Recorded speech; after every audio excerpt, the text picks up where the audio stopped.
Amer Rahim. Top performance through empowerment, teamwork, and communication. This is chapter number 9.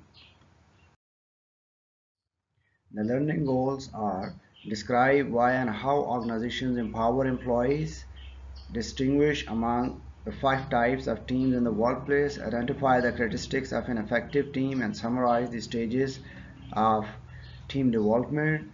Learning objective number 4: relate cohesiveness and norms to effective team performance. Number 5: describe the factors that cause conflict in teams and how to manage conflict. Explain the importance and process of effective communication. Number 7: compare the different types of communication. And the last one is explain external communication and how to manage the public crisis. Empowering employees.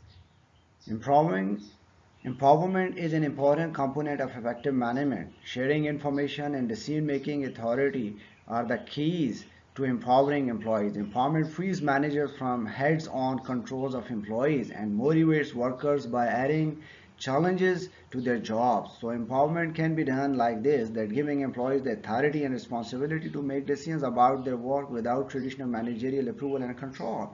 So employees can share information and they have the decision making authority, and employees are keep informed about company's financial performance, and giving them or the company can give them the broad authority to make workplace decisions.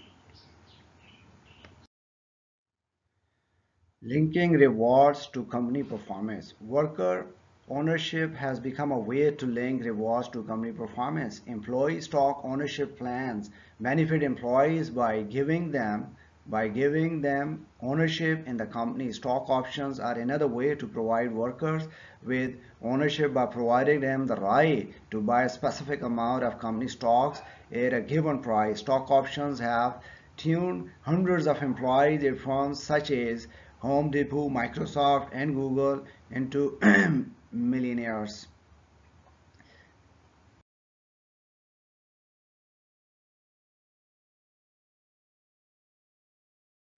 Teams. Teams are widely used in organizations. Companies who use teams want to hire people who can work well with others. A team is a group of employees who are committed to a common purpose, approach, and a set of performance goals, mutually responsible and accountable for accomplished objectives. Ability to work on teams often emphasized during the hiring process. Work teams are a group of people with complementary skills who are committed to a common purpose. Okay, there are 5 species of teams: self-managed team, cross-functional team, virtual teams, work teams, and problem-solving teams. Team characteristics. Team size. Team size can range widely, but most have fewer than 12 members. Ideal size is often 6 or 7 members. Team level and team diversity. Team level means the average level of ability, experience, personality, or any other factor on a team, while team diversity is the variances or differences in ability, experience, personality, or any other factor on team. Stages of team development. Teams are typically progress through 5 stages of development: forming, storming, norming, performing, and maturing. Forming is the orientation period. Storming is when the personalities of the members clarify their roles and expectations. During the norming phase, members resolve differences and accept each other. In the performing phase, members focus on solving problems and accomplishing tasks. Maturing is when the team disbands. Team cohesiveness and norms. Team cohesiveness is the extent to which the team members feel attracted to the team and motivated to remain part of it. This increases when members interact frequently, share common attitudes and goals, and enjoy being together. Cohesive teams quickly achieve high level of performance and consistently perform better, while team norms are the informal standards of the conduct shared by team members. Cohesiveness motivates teams to achieve goals. Teams norms and guides. Team norms help guide cohesiveness. It's important to note that norms can be positive or negative, or that cohesiveness helps build the positive team norms. Team conflict. Conflict means when one person or group's needs do not match those of another and attempts may be made to block the opposing side's intention or goals. It can be cognitive conflict, it can be affective conflict. Cognitive conflict means it focuses on problem related differences of opinion. Reconciling these differences strongly improves team performance, while affective conflict refers to the emotional reaction that can occur when disagreements become personal rather than professional. Importance of effective communication. Communication is the meaningful exchange of information through messages. Managers spend 80% of their time in direct communication with others. The process of communication. Communication is a step-by-step process that involves six elements: sender, message, channel, audience, feedback, and context. Cultural context. All communication occurs in a situational or cultural context, the context that can exert a powerful influence on how well the process works. Western must carefully temper their to temper their low context style to the expectations of colleagues and clients from high context countries. Conduct a web search for more information on low and high context cultures and communication. So cultural context means communication in low context culture tends to rely on explicit written and verbal messages, while communication in high context culture depends not only on the messages itself but also on the conditions that surround it, including nonverbal cues, past and present experiences, and personal relations between the parties. Basic forms of communication. People communicate in many different ways. Communication includes writing as well as gestures and facial expressions. Different communications can assume various forms: oral and written, formal and informal, verbal and non-verbal. Listening. Listening is receiving a message and interpreting its intended meaning by grasping the facts and feelings it conveys.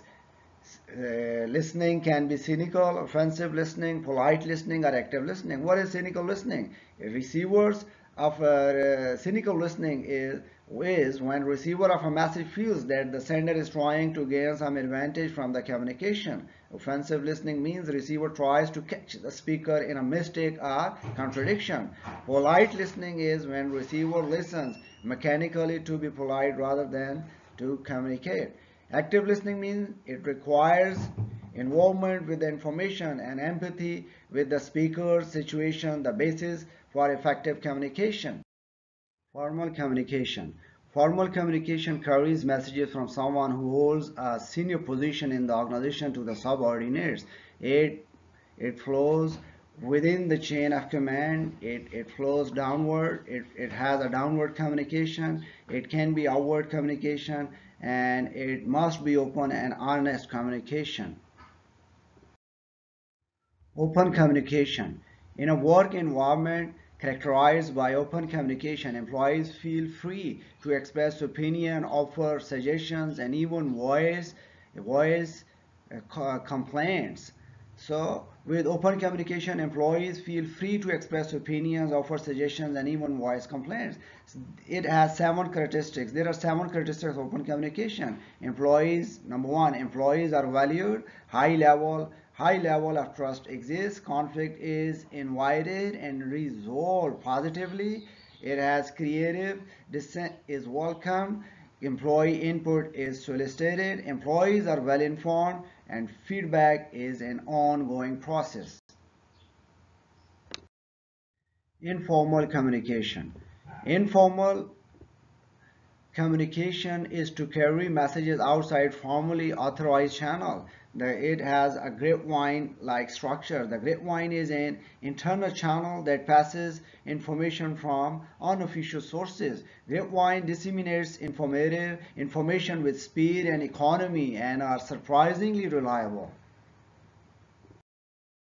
Nonverbal communication is a critical component of the communication process. Nonverbal communication transmits messages through actions and behaviors, gestures, postures, eye contact, tone and volume of voice, and even clothing choices are all nonverbal actions that become communication cues, have a far greater impact on communication than many people realize. So nonverbal communication is very important. External communication. Business use communication to maintain their operations and manage their relationships with their customers. External communication is a meaningful exchange of information to major audiences such like customers, suppliers, firms, general public, government officials. Every communication with customers should create good work. So communication, here are some tactics that an organization can use. Communication during the crisis. The firm has to respond to crisis quickly. Put top company management in front of the press. Stick to the facts. When you don't know, offer to find out. Never say no comment. Speak to your audience.